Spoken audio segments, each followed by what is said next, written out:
वंदे लकतिलकं सत्पथवार्ता विभूषणं अमरकृतिसारणं प्रवृत्तं लोकजीवनं प्रणय प्रमत्त जागदीपनं वंदे जीवन जीवनं सत्पुरुषं वंदे जीवनं जीवनं सत्पुरुषं वंदे जीवनं जीवनं सत्पुरुषं। श्री श्री ठाकुर अनुकूलचंद्र वंश परिचय। भगवानंकर श्रीचरण कमल व्यतीत कृपामयींकर आउ अन्य लक्ष्य नथिला।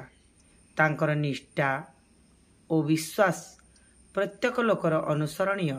से विधवा हेले सुद्धा सुजला सुफला सुनार बंगदेशरे तांकर अन्न वस्त्र अभाव नथिला।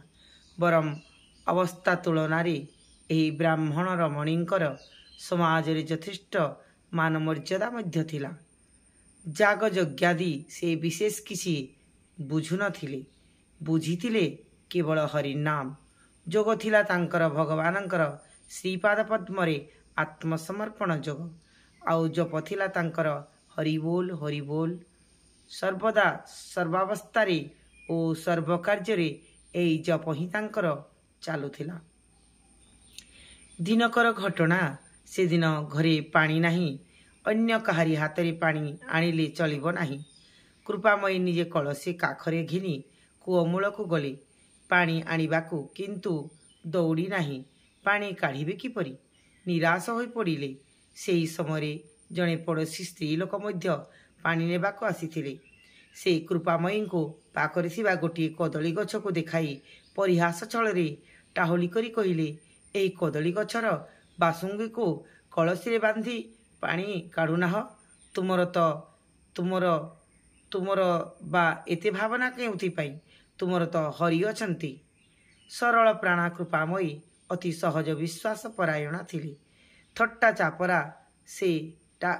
टापरा से बुझी पारिले नहीं। से जहा सुनिले तत्क्षणात ताहा ही कले। कदली बासुंगी को कलसी बेकरे बांधी कूଅ भीतर को हरि छाड़ीदेले। कलसी पानी रे भरी जिबारु हरिबोल कही बासुंगी धरी टाणीबाकू भरा कलसीटी धीरे धीरे ऊपर को उठी आसिला। कृपामयी आनंदरे दियो हरि ठाकुर को अलगी करी काखरे कलसीटा नहीं हरिबोल कही घर को फेरिले। ठीक परे सेही पड़ोशी स्त्री लोकटी मध्य सेही परी कदली बासुंगी रे पानी काढ़िबाकू लागिले। चेष्टा कले, किंतु हाय हाय बासुंगी छिंडी कलसीटा आखि पिछुड़ाके कूଅ भितरे बुड़ीगला।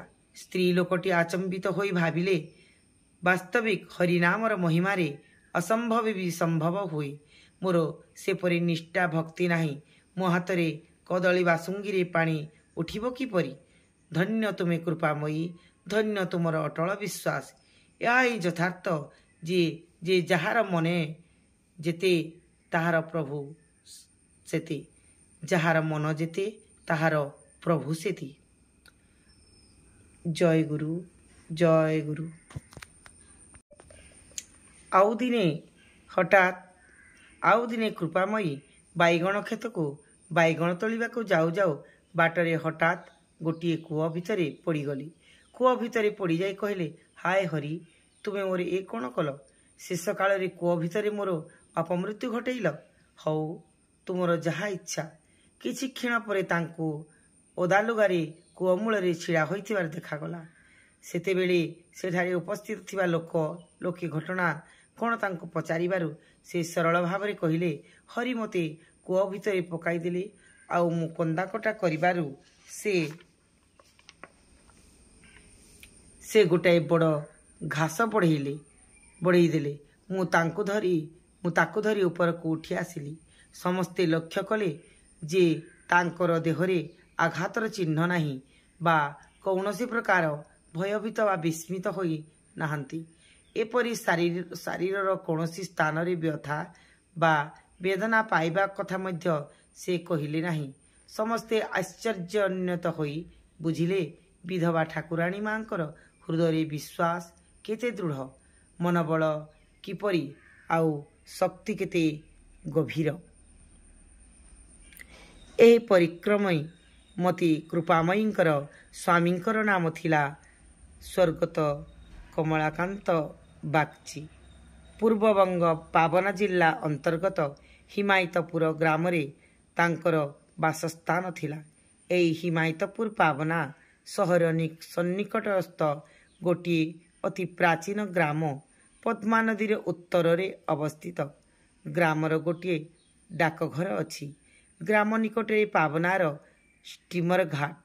ଯଦିଓ ପ୍ରଚଳିତ ଇତିହାସରେ ଏହି ଗ୍ରାମ ସମ୍ବନ୍ଧରେ ବିଶେଷ କିଛି ବର୍ଣ୍ଣନା ଦେଖିବାକୁ ମିଳେ ନାହିଁ, ତଥାପି ଏଠାରେ ପ୍ରାଚୀନ ଲୋକେ କହନ୍ତି ଯେ ଯେଉଁ ସମୟରେ ଦିଲ୍ଲୀ ସମ୍ରାଟ ଆକବରଙ୍କର ସେନାପତି ମାନସ ସିଂହ ଏ ଦେଶକୁ ଆସିଥିଲେ, ସେହି ସମୟରେ ସେ ଏହି ସ୍ଥାନରେ ଗୋଟିଏ ବାସସ୍ଥାନ ନିର୍ମାଣ କରି କିଛି କାଳ ବାସ କରିଥିଲେ। ତାଙ୍କର ସେହି ବାସଭବନର ଭଗ୍ନାବଶେଷ ବର୍ତ୍ତମାନ ମଧ୍ୟ ଦେଖିବାକୁ ମିଳେ। ସେ ସ୍ଥାନକୁ ସମସ୍ତେ ରାଜା ମାନସିଂହାର ପ୍ରସାଦ ବୋଲି କହନ୍ତି। ମାନସିଂହଙ୍କ ଦ୍ୱାରା ନିର୍ମିତ କଳା ମନ୍ଦିରରେ ଭଗ୍ନ ରୂପ ବର୍ତ୍ତମାନ ମଧ୍ୟ ଏହି ଗ୍ରାମରେ ବିଦ୍ୟମାନ। ଏହା ବେଶୀ ଦିନର କଥା ନୁହେଁ। ପ୍ରବାଦ ଅଛି, ଥରେ ଜଣେ ଇଂରେଜ ଓ ଏହି ପ୍ରାସାଦରୁ କେତେ ଗାଡ଼ି ଇଟା ନେଇ ପାବନା ଯିବା ସମୟରେ ରାସ୍ତାରେ ତାଙ୍କର ମୁଖରୁ ରକ୍ତ ବାହାରି ମୃତ୍ୟୁ ହୁଏ। ସେହି ଦିନରୁ ଏହି ସ୍ଥାନରେ ଖଣ୍ଡେ ଇଟା ବି ଛୁଇଁବାକୁ କେହି ସାହସ କରନ୍ତି ନାହିଁ। ଏହି ସ୍ଥାନରେ ପଦ୍ମା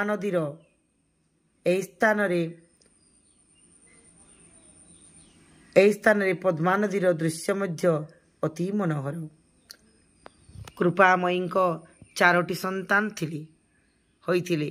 ପ୍ରଥମ ପୁତ୍ର କେଶବ, ଦ୍ୱିତୀୟା କନ୍ୟା ଉମାସୁନ୍ଦରୀ, ତୃତୀୟ ପୁତ୍ର ହରନାଥ ଓ ଚତୁର୍ଥ କନ୍ୟା କୃଷ୍ଣ ସୁନ୍ଦରୀ। ହରନାଥଙ୍କୁ 2 ପୁତ୍ର ଓ 2 କନ୍ୟା। ବର୍ତ୍ତମାନ ପ୍ରଥମ ପୁତ୍ରଟି ଇହଲୋକ ତ୍ୟାଗ କରିଛନ୍ତି।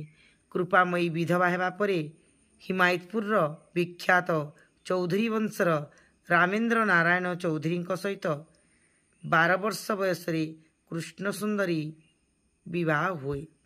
କୃଷ୍ଣ ସୁନ୍ଦରୀଙ୍କ ବୟସ ଯେତେବେଳେ ମାତ୍ର ବର୍ଷେ, ସେହି ସମୟରେ ହିନ୍ଦୁ ଧର୍ମର ପ୍ରଧାନ ଅଙ୍ଗ ତୀର୍ଥ ଭ୍ରମଣ ଉପଲକ୍ଷେ କୃପାମୟୀ ନିଜର ସାଙ୍ଗସାଥୀମାନଙ୍କ ସହିତ ନୌକାରେ ବସି ବ୍ରହ୍ମପୁତ୍ରରେ ବୁଡ଼ ପକାଇବାକୁ ଯାଉଥିଲେ। ନୌକାଟି କୌଣସି କାରଣରୁ ହଠାତ୍ ଯମୁନା ନଦୀରେ ଜଳମଗ୍ନ ହେବାକୁ ଲାଗିଲା। ସମସ୍ତେ ଭାବବିହ୍ୱଳ ହୋଇ ପଡ଼ିଲେ। କିନ୍ତୁ ଭଗବତ୍ ଭକ୍ତିପରାୟଣୀ କୃପାମୟୀ ଏହି ଘୋର ସଙ୍କଟ କାଳରେ ହତାଶ ବା ବିଚଳିତା ନ ହୋଇ ତାଙ୍କର ସ୍ୱଭାବସିଦ୍ଧ ବିଶ୍ୱାସ ଓ ନିର୍ଭରତା ବଳରେ ଭାବବିଭୋର ହୋଇ ହରିବୋଲ ହରିବୋଲ ଧ୍ୱନିରେ ସହଯାତ୍ରୀମାନଙ୍କୁ ଆଶ୍ୱସ୍ତ କରିବାକୁ ଲାଗିଲେ ଏବଂ ତାଙ୍କର ପ୍ରଭୁଙ୍କ ନିକଟରେ ଜଣାଣ କଲେ, ହରି, ତୁମେ କ'ଣ ଆମର ନୌକା ବୁଡ଼ାଇ ଆମ ସମସ୍ତଙ୍କର ଅପମୃତ୍ୟୁ ଘଟାଇବ?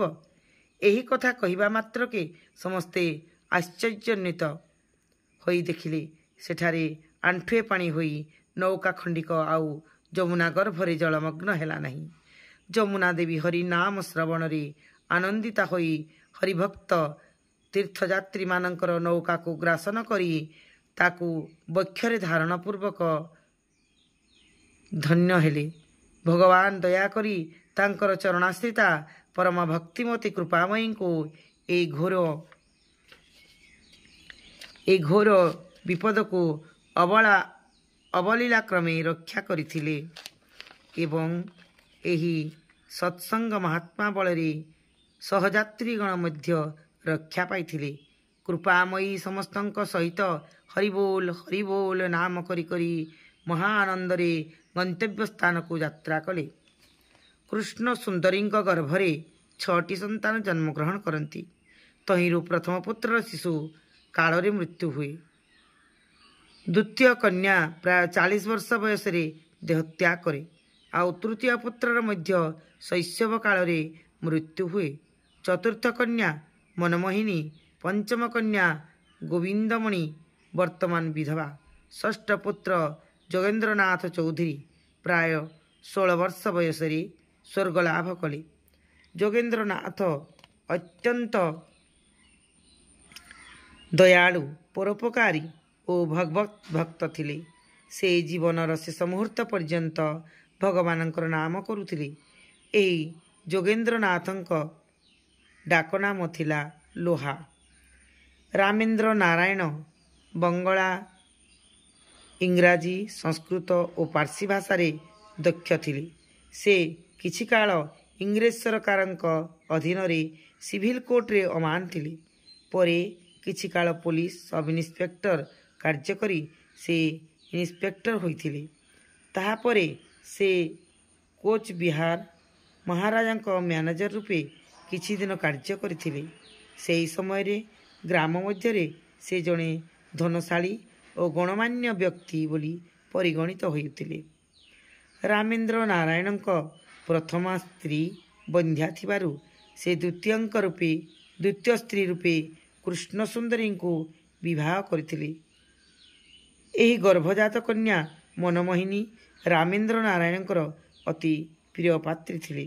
ସେ ମନମୋହିନୀ କଦାପି ଧୂଳିରେ ଖେଳିବାକୁ ଦେଉନଥିଲେ। ପ୍ରାୟ ସବୁବେଳେ ଜୋତା ଓ ସାଜ ପୋଷାକରେ ସଜାଇ ନିଜ ନିକଟରେ ରଖି ସାଂସାରିକ ଧର୍ମ ଓ ନୀତି ଶିକ୍ଷା ଦେଉଥିଲେ। ଆଦରରେ କନ୍ୟାକୁ ବାଜା ବଜାଇବା ପାଇଁ ସେ ଗୋଟିଏ ଢୋଲକି ଆଣି ଦେଇଥିଲେ। କନ୍ୟା ସେହି ଢୋଲକି ବଜାଇ ଆନନ୍ଦ ପାଉଥିଲେ। ଜୟ ଗୁରୁ, ଜୟ ଗୁରୁ।